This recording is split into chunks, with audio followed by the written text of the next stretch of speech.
Seja muito bem-vindo ao GuiaCast, um podcast para os profissionais de logística e supply chain que nunca param de aprender. Compartilhamos toda semana as melhores práticas, desafios e informações para suporte às suas decisões, a fim de ajudá-lo a gerenciar a sua carreira e a sua empresa com mais eficiência. Uma consultoria independente, acionável e objetiva para os líderes do setor. Vamos ouvir!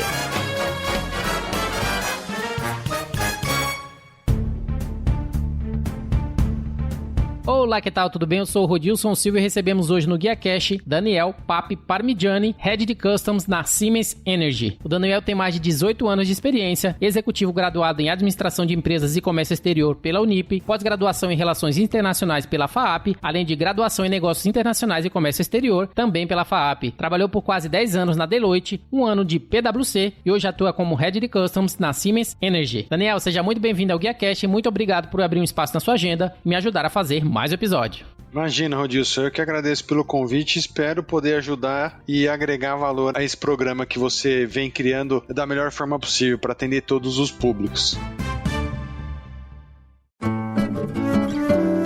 Esse episódio é um oferecimento da iTrack Brasil, a solução ideal para rastreamento, comprovação e gestão de entregas em tempo real para operações de e-commerce. iTrack Brasil, parceira dos maiores players de e-commerce do Brasil. Saiba mais em itrackbrasil.com.br.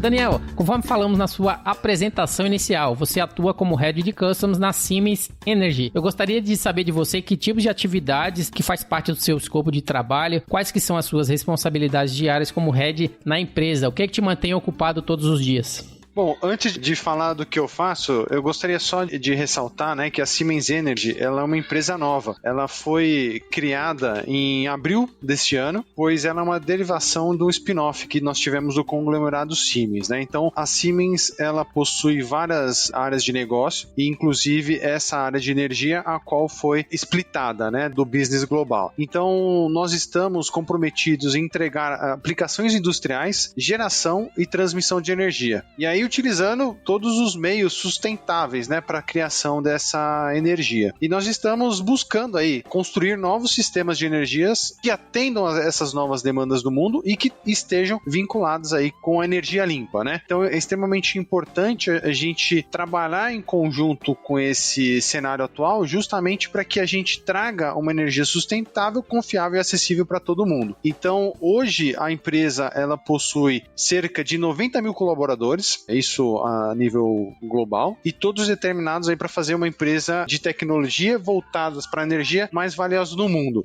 Dentre essas minhas atribuições, né, só para você ter uma ideia, o comércio exterior, ele é uma peça extremamente fundamental para que a gente consiga atender todas as demandas, ter todos os desafios necessários desse campo logístico, tributário e aduaneiro. Hoje, eu sou responsável, então, pela governança das operações de comércio exterior. Eu dou suporte, né, a minha equipe, nós damos suporte na utilização de regimes aduaneiros especiais, justamente para termos uma maior eficiência tributária nas nossas operações. Atuo também com a parte de compliance das operações aduaneiras, dou auxílio e participo das discussões com a fiscalização durante e após o desembaraço, porque no final das contas nós temos aí um passivo, né, de 5 anos para todas as operações aduaneiras, então a minha equipe acaba dando suporte em todas essas discussões antes, durante e após, né, o processo de importação. Além disso, nós acompanhamos todas as mudanças da legislação, justamente hoje pautada aí na DUIMP, que é a Declaração Única de Importação, e o catálogo de produto, né, que são os dois assuntos mais vivos hoje que nós temos junto à Receita Federal. Além disso, a gente dá suporte para todas as áreas de negócio, justamente auxiliando, inclusive no momento da proposta, até a entrega dos materiais para os nossos clientes. Então, resumindo, o meu dia a dia é justamente dar suporte para as unidades de negócio para que elas consigam efetuar a entrega da solução comercializada sem prejuízo e tendo um diferencial que acaba levando o nosso nome, o nosso compromisso, o nosso comprometimento junto aí aos nossos clientes. E ô Daniel, uma vez que você falou, né, a Siemens Energy é uma empresa basicamente nova, mas já conta com 90 mil funcionários, principalmente voltados aí para a importância dessa área de energia. Que tipo de energia que vocês fornecem, só para a gente trazer um pouco mais de conteúdo para os nossos ouvintes? Muito se fala de energia solar, muito se fala de diferentes tipos de energia. Que tipo de soluções vocês estão trazendo para o mercado? Hoje nós trabalhamos muito com hidrelétricas, nós temos também uma área voltada para energia eólica e, além disso, tem energias construídas, né, geradas com turbinas a gás, a vapor. Hoje a empresa ela tende a desativar todas as plantas que possuem uma forma suja, vamos dizer assim, carvão, diesel, que são geradas, na verdade são utilizadas para a geração das energias com base em turbinas. Então a ideia é que a empresa ela atue agora justamente nessa energia limpa. E aí de todas as formas, né? Então hoje aqui no Brasil nós não temos, mas futuramente, e o que se discute bastante também, é energia gerada com base em questões nucleares. O objetivo da empresa é justamente tentar gerar energia da melhor condição possível e sendo mais sustentável possível. Então hoje nós temos essas principais, que são energias geradas com gás e a vapor, eólica, futuramente solar e hidrelétrica. Para que isso aconteça, você precisa ter uma operação de comércio exterior que funcione muito bem. E o nosso bate-papo hoje é sobre OEA, Operador Econômico Autorizado. Eu gostaria que você pudesse falar para a gente um pouquinho sobre o que seria o OEA, né, o Operador Econômico Autorizado, e qual que é o conceito por trás desse modelo de controle aduaneiro. Bom, o operador econômico, ele não é um assunto novo, mundialmente falando. Ele é um assunto já um pouco antigo, mas no Brasil ele é novo, ele é recente, né? Então, ele foi trazido aí pela legislação em 2014, mas teve a sua real implementação em 2015. Então, o programa, ele é de caráter voluntário, né? Então, não são todas as empresas, ou não existe a obrigatoriedade de você ser um OEA. O programa, ele foi instituído pela Organização Mundial das Aduanas, tendo como o seu principal objetivo fomentar, principalmente, a facilitação do comércio e a sua simplificação, ou seja, desburocratizar o que nós temos hoje. Porque, no final das contas, estudos que foram efetuados, eles mostram que nós perdemos muito tempo com a burocratização e, consequentemente, isso acaba gerando custos dos quais são repassados para o cliente final. Existe esse viés justamente para reduzir custo, reduzir burocratização e sem deixar de lado a segurança da cadeia logística, né, que é o principal foco aí desse programa. Então, só uma breve cronologia do programa. Ele teve o seu início em 1998 na Suécia, depois, com base até nos atentados que nós tivemos em 2001, né, em 11 de setembro, resultou aí num programa chamado CityPatch pelos Estados Unidos, o qual tem a finalidade também voltada aí à segurança da cadeia logística. Em 2005, nós tivemos, junto aí à Organização Mundial das Aduanas, uma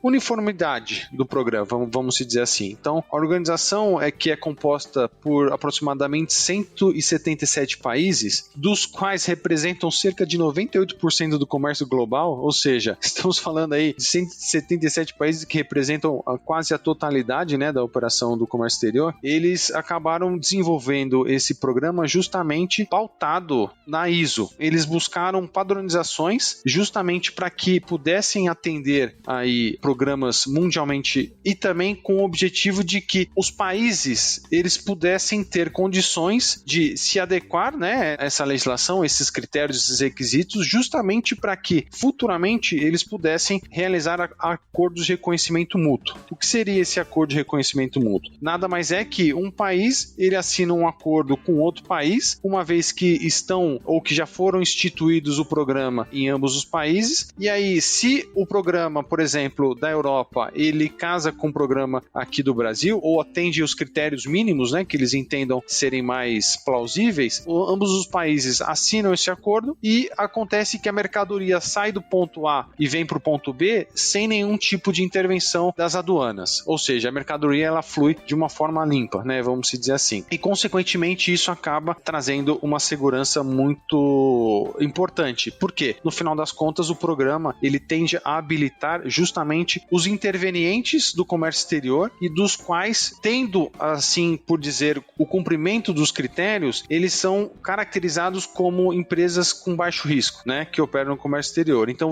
com isso, você acaba tendo uma agilidade no processo. E você ganha com aspectos logísticos e também em relação à desburocratização que nós temos hoje. O programa, ele traz um conceito moderno aduaneiro, justamente baseado na gestão de risco. Hoje, aqui no Brasil, para você ter uma ideia, esse programa ele está pautado aí na ISO 31000, que visa o gerenciamento de risco, essa gestão de risco. Neste caso, ficam os intervenientes de comércio exterior identificados como baixo risco nas operações, facilitadores, vamos dizer assim, desse programa, desse comércio. Então, o objetivo sempre foi evitar a introdução de mercadorias ilícitas, como armas, drogas, mercadorias não declaradas e, consequentemente, evitar infrações aduaneiras. Então, com tudo isso, o programa ele foi desenvolvido e, tendo essa uniformidade, trouxe uma amplitude muito maior para que todas as empresas, todos os intervenientes, né, do comércio exterior pudessem, de alguma forma, gozar desse programa. Só que, com a uniformidade, isso vem à tona e vem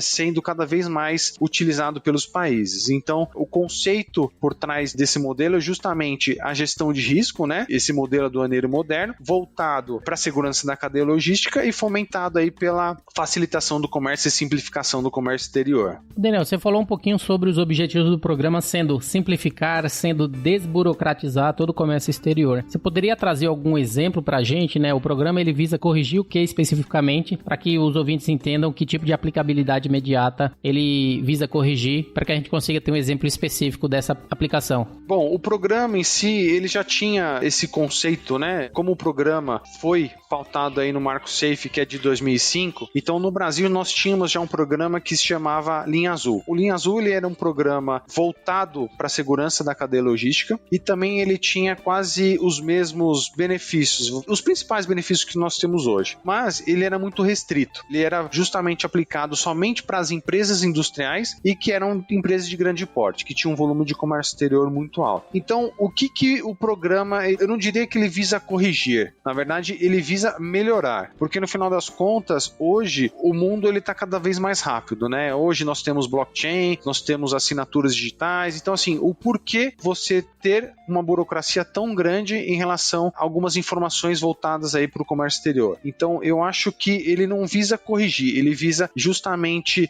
utilizar dessas informações da melhor forma possível, tentando a facilitação, a desburocratização com base nas ferramentas que nós temos hoje, ou seja, simplificar e atualizar o que nós tínhamos no passado. Se eu sou uma empresa e eu quero me certificar, como que eu consigo fazer isso, né? Quem pode, quem não pode se tornar um OEA? Existem algumas restrições? O que está envolvido nessa aplicabilidade de uma empresa se tornar um OEA ou não? Neste caso, o que acontece? O próprio programa hoje, ele acaba trazendo algumas restrições no que tange aos despachantes aduaneiros e às empresas trade companies. Elas não estão englobadas no projeto, mas existem várias discussões aí voltadas a essa aplicabilidade para eles. Por quê? Porque no final das contas, discute-se aí a responsabilidade da operação. Para essas empresas, nós não temos a inclusão deles no programa, mas isso é uma questão de tempo, tanto porque são empresas extremamente importantes para o comércio exterior e o despachante também, ele é uma atividade essencial para o nosso dia a dia. Tirando isso, para você se tornar um operador, a empresa ela precisa cumprir com alguns critérios definidos pela legislação. Resumindo o processo, a empresa precisa preencher um questionário,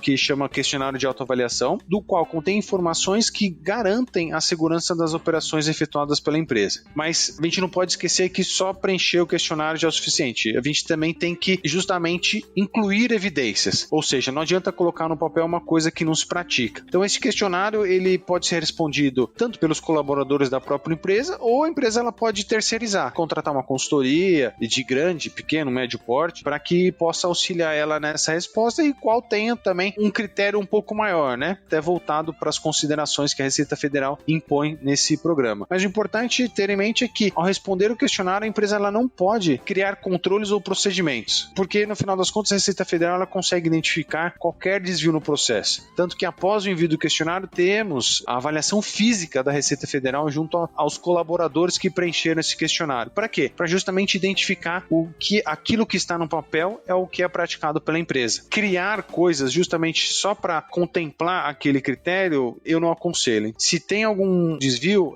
trabalhar nesse desvio, melhorar, uma vez implementado e melhorado, aí sim apresenta o pleito para o EA. O mais importante também, eu acho que é um dos critérios mais fundamentais, é o engajamento da alta direção. Por quê? Você tem o engajamento da alta direção, isso prova que a empresa em si ela está comprometida com o programa. Isso é extremamente importante e se vê bastante que quando você tem o envolvimento da alta direção, a coisa flui maior. Neste caso, a empresa ela só precisa se atentar para esses critérios e requisitos definidos pela legislação e pleitear, nada mais que isso. Dentro desse conceito em relação à aplicabilidade para o OEA, existem diferentes tipos de modalidades? Você se aplica exatamente para um tipo específico de modalidade e você se certifica e é aquilo que você atende? Que tipo de modalidade existe ali dentro e quais são os benefícios de cada uma para que a gente entenda um pouco melhor do que está envolvido nesse conceito de OEA e aplicação como empresa?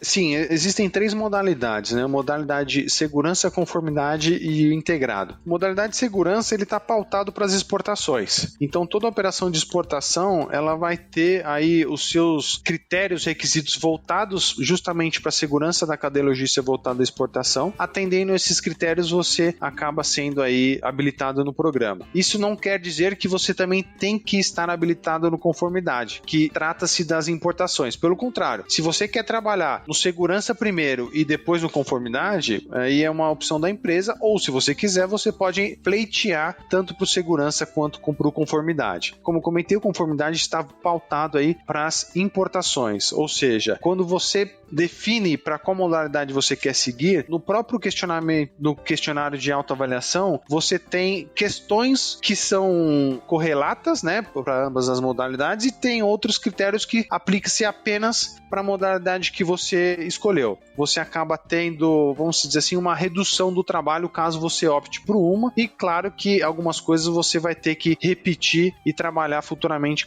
se você quiser outra modalidade. E o integrado ele está voltado aí para justamente a inclusão dos órgãos anuentes no programa, porque no final das contas os órgãos anuentes e até voltado para o marco, né, que é a facilitação e a desburocratização, você precisa ter os órgãos anuentes juntos no programa, porque eles acabam detendo uma parcela expressiva do tempo que nós temos no comércio exterior. Então, o objetivo do integrado, na modalidade integrada, é justamente ter os órgãos anuentes juntos nesse programa para que a gente juntos possamos construir aí um comércio exterior mais ágil, contendo e mantendo toda a segurança possível do processo. Então, o objetivo é facilitar, mas tendo todo o controle necessário para executar essas atividades de comércio exterior. Eu achei muito parecida essa certificação com o próprio ISO e várias outras certificações que tem no mercado, no qual a empresa ela tem que apresentar inúmeras evidências e dentro dessas evidências não só evidências relacionadas à documentação, né, a toda essa parte de planejamento, mas também físicas. E no caso do OEA, a empresa também ela precisa demonstrar, como você falou no começo, diversas competências. Que tipos de evidências é necessário apresentar a fim de comprovar que todas essas responsabilidades e competências estão em vigor dentro da empresa para que essa aprovação ela seja concedida? Nesse caso, para comprovar, para ter essa certificação, a empresa ela precisa justamente ter algumas informações e atender alguns critérios. Segue-se um passo muito bem definido pela legislação, mas resumindo, ele preenchendo o questionário, isso por si só já é extremamente importante. No que tange essa questão de comprovar, a empresa ela precisa justamente ter em mente que o que ela colocou no papel ela tem que apresentar. Então, para algumas informações, claro que você informando ou dando informações já seriam suficientes, mas por outro lado, outras não. Então, o programa, ele é complexo e abrange diversas áreas da empresa. Como, por exemplo, o pessoal de RH, envolve o pessoal de TI, de logística, de tributário, de comércio exterior, jurídico. Então, assim, ele tem uma amplitude muito grande nesse critério, nesses requisitos que são definidos pela legislação. O que se espera é justamente que o pleiteante seja um operador confiável. A empresa ela precisa demonstrar que tem controles, procedimentos e evidência de que tudo que ela colocou, ela pratica. Como eu comentei no início, às vezes nós tivemos algumas discussões, inclusive com a Receita Federal, no qual ela traz a informação de que a empresa não tinha controle, ela criou justamente para pedir o EA, mas eles sabem, né, que no final das contas a empresa tem ou não tem aquele controle, então ela acaba pegando em pontos específicos. Então, a empresa ela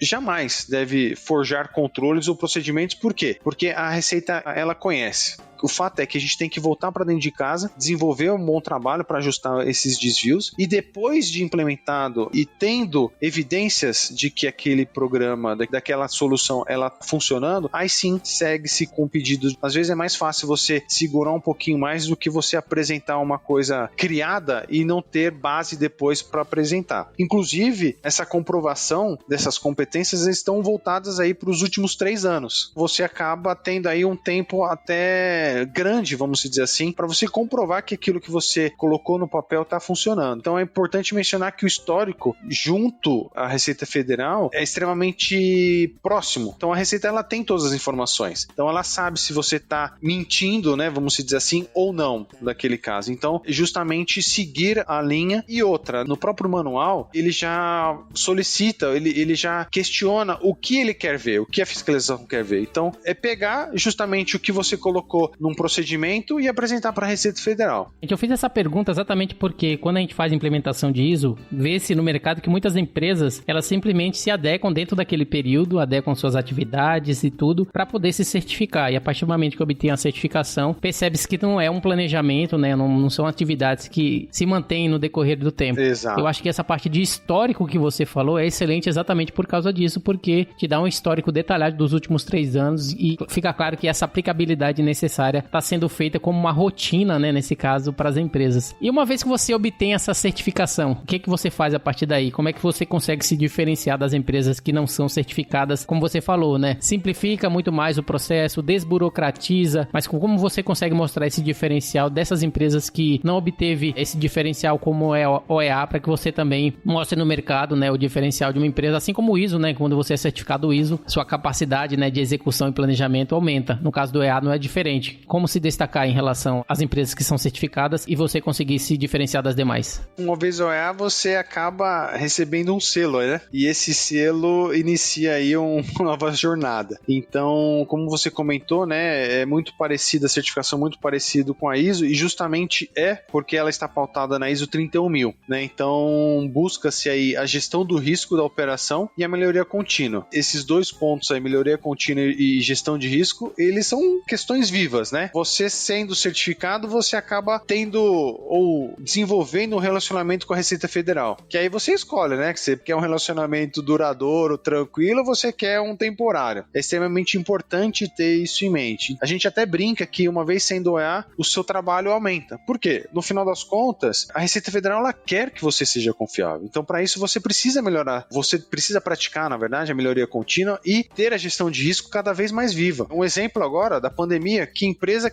tinha dentro da mente que nós teríamos uma pandemia. Quem colocou isso como um risco para a operação? Isso por si só mostra como é vivo esse programa. E aí, uma particularidade que, mesmo a empresa não sendo OEA, eu entendo, é uma opinião minha, não significa que ela não é uma empresa confiável. Eu acho que é pelo contrário, na verdade. Existem fatos que, justamente pelo fato do programa ser vivo, às vezes é uma decisão equivocada que você tomou para uma operação que você pode atrapalhar o seu processo do pleito. Como nós temos aí um histórico de até 5 anos, mas no programa ele pede 3, mas pela legislação são 5, uma decisão que você tomou equivocadamente, você pode trazer um prejuízo, ou seja, um não cumprimento com critério definido pelo OEA. Mas não quer dizer que você não seja uma empresa confiável e que não tem condições de estar no programa. É justamente esse ponto que a gente tem que conversar para alinhar a expectativa. Claro que o programa, e até como a própria Receita Federal comenta, é que cada vez mais as empresas que sejam OEA, o benefício delas acaba sendo maior, ou seja, as empresas acabam sendo protagonistas no comércio exterior, tanto porque a Receita Federal ela vai abrir uma porta para nós, que somos OEA, justamente para estarmos lado a lado com eles e implementar novas soluções, dar sugestões, e aí uma empresa que não é OEA, ela acaba ficando em segundo plano e ela acaba entrando na vala comum. Então isso acaba, de alguma forma, prejudicando essas empresas. Mas não quer dizer que uma empresa que não seja OEA, ela não é uma empresa confiável. Temos que avaliar caso a caso. Mas tendo o selo OEA, você acaba tendo uma flexibilidade maior de contato com a Receita Federal. E aí você tem outros benefícios também previstos pela legislação, que ajudam demais nas operações aduaneiras, como, por exemplo, a parametrização de canal verde das importações. Então, só para resumir, quando você importa um material, você tem um canal de parametrização, que é definido pela cor verde, amarela e vermelha. Então, o verde é o processo, ele flui sem nenhuma interação com o fiscal da Receita. O amarelo requer uma avaliação documental pelo fiscal, e vermelha, ele olha o físico e o documental, justamente para saber o que você declarou está correto. Nesse caso específico, você sendo OEA, você acaba tendo um nível de canal verde muito maior que as outras empresas e, consequentemente, isso acaba gerando aí um benefício significativo, né, para essa questão logística. E você acaba tendo justamente esse diferencial das empresas, e a gente sabe que, uma vez não sendo OEA, a fiscalização cada vez mais vai afunilando para essas empresas para saber o porquê que elas não se habilitaram. Você acaba tendo aí um pezinho, vamos dizer assim, acima dos demais. Mas a gente está engateando, né? A gente precisa aí que todos estejam na mesma página, todos comprem a ideia, porque hoje nós temos uma deficiência ainda em terminais, nos armazéns, e a gente precisa se preparar mais, né? Então, só para você ter uma ideia, nós temos aproximadamente 390 empresas habilitadas no comércio exterior. Eu digo com perfil importador-exportador, tirando os armazéns, etc. Essas empresas, elas representam aí mais ou menos os 25% da quantidade do comércio exterior brasileiro. Querendo ou não, acaba sendo uma parcela expressiva. Quando o governo ele desenvolveu esse programa, justamente com base em um dos pilares do SAFE, que é o acordo entre o público e privado, ele precisava dar um benefício, né? E aí o benefício é justamente essa aceleração do comércio exterior. Só que, de um lado, ele acelera, mas os outros intervenientes precisam acompanhar essa aceleração. É extremamente importante que a gente continue com essa visão de agilidade e que a gente tenha cada vez mais essa implementação de melhoria, porque é extremamente importante para que a gente consiga usufruir justamente de todo o benefício trazido pelo programa. Você falou que o programa ele chegou em 2014 e foi implementado em 2015, ou seja, um curto período, por isso eu acho que também estamos engateando. E falando sobre a representatividade, você falou que é 25%, né, do comércio exterior brasileiro, que são as empresas que têm o OEA dentro da sua empresa, né, como aplicável. Em relação aos demais países, você tem algum número que mostra qual que é o percentual dos países para que a gente consiga entender esse comparativo, né, frente a como estamos atrasados ou engatinhando, como você falou?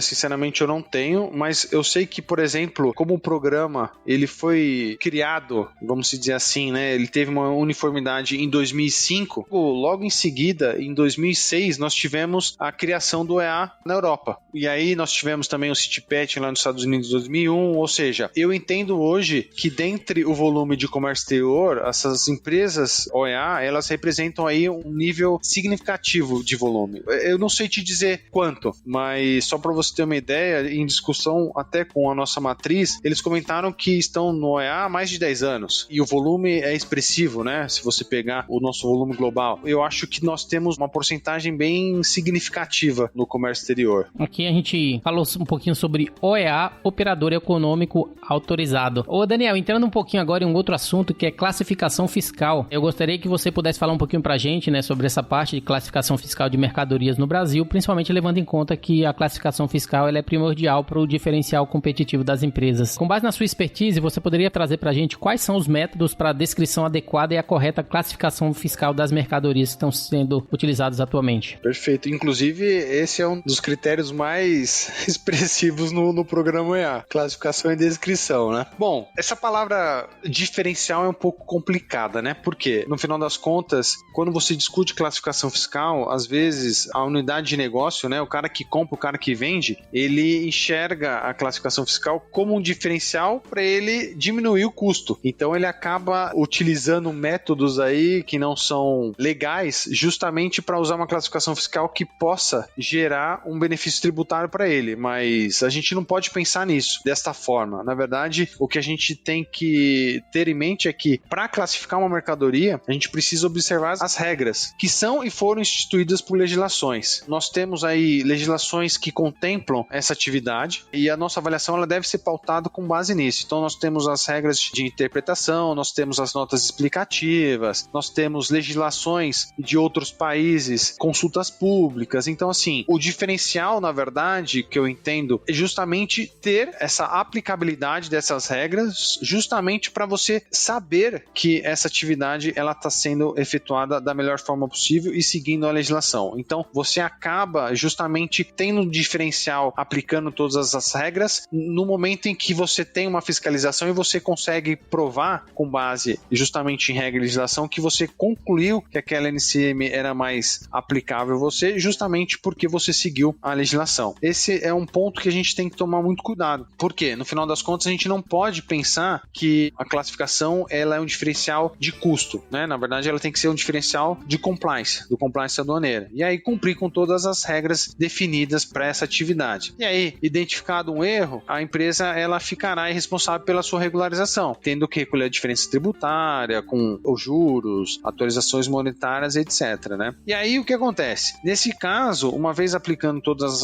as regras, né, você acaba identificando a melhor classificação fiscal e a descrição acaba entrando no jogo. Por quê? No final das contas, você tem que respeitar as características, você precisa conhecer o seu material para aplicar todas essas informações na identificação da classificação fiscal e justamente incluir outras informações para a correta classificação, para a correta identificação do material. Então, você tem que fazer isso, claro que em paralelo, justamente para que você tenha as informações suficientes de executar essa atividade. A gente deve levar em consideração a legislação vigente ao tema, pois ela vai, de alguma forma, te dar segurança e, além disso, você acaba evitando penalidades. Então, esse é um tema crítico dentro das empresas, tanto porque, dependendo da atividade que você tem, um erro de classificação fiscal pode fechar uma empresa. Então, é extremamente importante ter isso em mente, que o diferencial de uma atividade de definir classificação e descrição, ela está mais pautada por compliance aduaneiro, o trade compliance, do que para um diferencial tributário. Para isso, você precisa ter justamente pessoas específicas e que entendem do assunto e da sua importância à frente desse assunto. Daniel, partindo para minhas perguntas finais, perguntas mais voltadas para você como profissional, Head de Customs, eu gostaria que você pudesse falar para a gente um pouquinho nessa tua jornada de mais de 18 anos, se você teve alguém que te impulsionou a crescer profissionalmente, se você teve um mentor, se você teve alguém que te ajudou na sua formação profissional. Agora é o momento de dar nome aos bois, como a gente costuma falar, para agradecer, né, aquelas pessoas que fizeram a diferença na nossa vida profissional, que nos fizeram chegar aonde chegou. E no seu caso, você teve alguém que foi esse mentor para você? Nossa, aí você me complica, né? Porque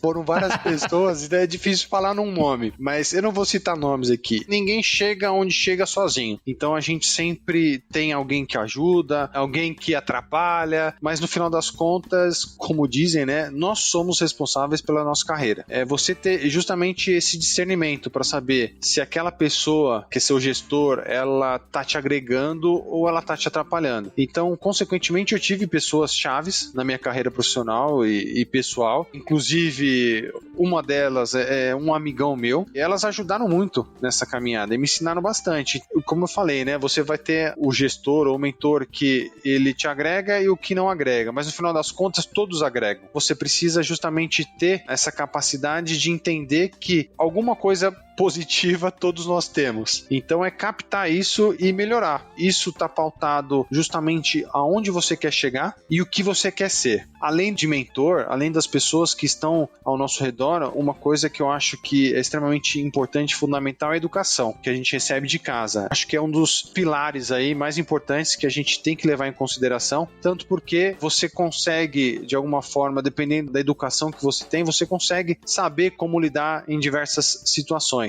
Em relação a mentor, ultimamente eu venho estudando, né, sobre esse assunto. Hoje eu tenho um mentor que ele me auxilia em algumas questões profissionais, mas vou ser bem sincero, nessa época de pandemia tá um pouco complicado a gente ter esse bate-papo. Voltando, né, eu acho que depende da gente, a gente tem que correr atrás. O mentor, ele vai servir para mostrar caminhos, né, de se seguir, mas esses caminhos, eles estão pautados no seu objetivo. Se você não tiver objetivo, você pode ter um mentor que não vai te ajudar em nada. Justamente você tem que saber onde você quer chegar. E aí, durante essa trajetória, eu vi muita coisa, né? Mas nunca concordei em deixar minha carreira na mão dos meus gestores. Então, a partir do momento em que eu me senti incomodado, ou eu sabia que ali eu não ia crescer, não ia ter um desenvolvimento para justamente chegar onde eu tô hoje, eu simplesmente procurava uma nova oportunidade. Eu acho que isso é extremamente importante, a gente ter esse discernimento de que, no final das contas, você faz a sua carreira. Então, não se acomodar. Muito embora a mudança é complicada pra gente, mas a mudança também faz com que a gente cresça profissionalmente. Então, é extremamente importante ter esse consentimento e saber onde que você quer chegar.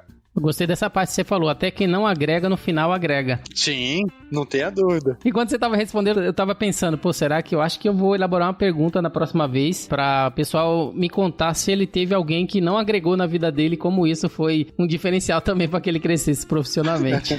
Então, com certeza, alguma coisa positiva a gente absorve, não tenha dúvida.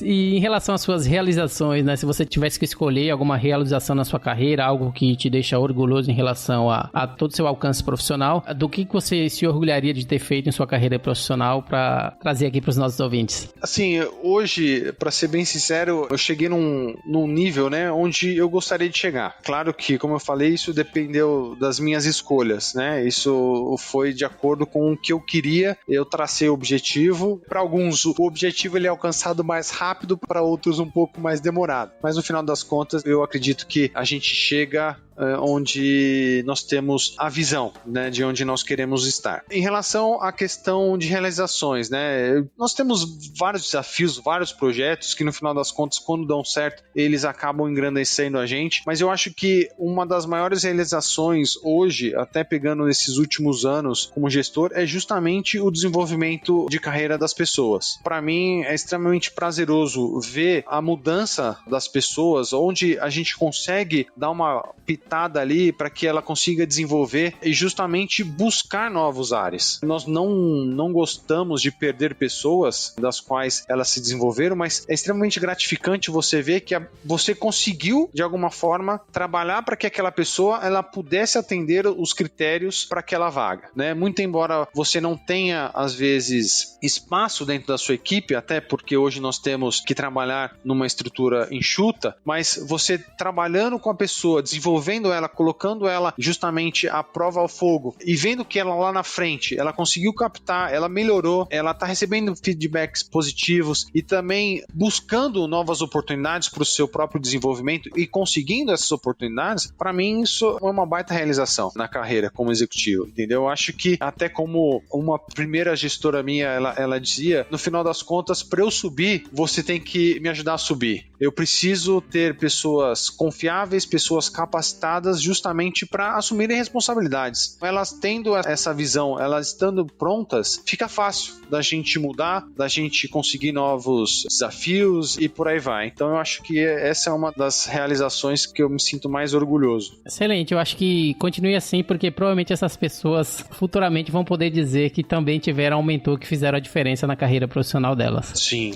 Daniel, para finalizar, eu vi no seu perfil que você é membro do Prime Club, que é o maior clube de relacionamento profissional para executivos C-Levels do Brasil. Ou seja, fala da importância, né? O Prime Club traz a importância de você construir relacionamento e networking profissional. Eu gostaria que você pudesse falar pra gente, né? Por que você escolheu fazer parte do clube e quais são os benefícios e oportunidades que você tem desenvolvido na construção de relacionamentos profissionais e negócios por fazer parte do Prime Club. Na verdade, o da mentoria e do network são fatores novos, né? Que eu coloquei na minha vida e na minha pauta. E o engraçado é que em uma conversa de café, eu conheci aí uma das pessoas bem mais relacionadas que eu conheço e ela me fez um convite para integrar o clube, né? Então, eu falei, por que não? No final das contas, o networking hoje, ele é uma das maiores ferramentas que nós temos. Ela é extremamente importante para o nosso desenvolvimento pessoal, para o nosso desenvolvimento profissional. Como eu falei, né? A gente tem que captar coisas positivas em todos os cenários. E o network não é diferente. Na verdade, o network você consegue justamente, às vezes, identificar uma pessoa que você quer que ela faça a sua mentoria. Às vezes você pode identificar uma oportunidade de negócio. Você pode identificar oportunidade de melhoria até para um âmbito pessoal. Então, eu acho que, sendo membro da Prime Club, eu ainda estou engateando, isso eu confesso. Estou engateando bem, mas eu estou entendendo entendendo como funciona o clube, como funciona o relacionamento, o network, né? Então, são ferramentas que hoje a gente precisa ter. Chega a um certo nível na carreira em que relacionamento é tudo. Não só na carreira, como na vida profissional, pessoal, etc. Mas a partir do momento que você tem um bom relacionamento, você consegue ter a troca com as pessoas, isso te engrandece. Fazer parte do clube me ajuda bastante a entender onde eu posso agregar mais, onde eu posso evoluir mais e, consequentemente, onde eu posso ajudar outras pessoas. A construção aí de relacionamento profissional e pessoal é extremamente importante. Foi fundamental, está sendo fundamental e eu pretendo ser mais ativo nesse membro justamente para crescer, desenvolver e ajudar nesse desenvolvimento. Falamos sobre OEA, Operador Econômico Autorizado, falamos também sobre classificação fiscal, falando um pouquinho sobre o Daniel e sobre sua experiência como Head of Customs na Siemens e também um pouquinho sobre o Prime Club para a construção de relacionamentos e networking profissional. Daniel, essa foi minha última pergunta. Eu gostaria de agradecer a sua participação e disponibilidade em compartilhar toda a sua história com os ouvintes do GuiaCast. Você poderia deixar os seus contatos e fazer as suas considerações finais para os nossos ouvintes? Bom, primeiro agradeço o convite, Rodilson. Muito legal. Primeira participação num podcast. Interessante a experiência, ainda mais no mundo atual, né? Onde tudo é virtual. Então, foi bem gratificante a experiência. Em relação aos meus contatos, como o Rodilson comentou, o nome é Daniel Papp, P-A-P-P, Parmigiani. Eu tenho um LinkedIn, se vocês quiserem lá, eu tenho todas as informações. Fiquem à vontade de me procurar lá, de me adicionar e a gente vai trocando uma ideia. Agradeço novamente pelo convite e pela oportunidade. Muito bem, o GuiaCast teve a honra de receber Daniel Papp Parmigiani, Head of Customs na Siemens Energy. Se você gostou desse episódio, você pode compartilhar com seus colegas, amigos e profissionais de supply chain e, se possível, deixe uma avaliação e um comentário em ratedespodcast.com/GuiaCast. Você também pode me encontrar no LinkedIn, é só procurar por Rodilson Silva, comunicador logístico multiplataforma. Eu sou Rodilson Silva com Daniel Papp que te envia um GuiaCast abraço. Até a próxima, tchau, tchau.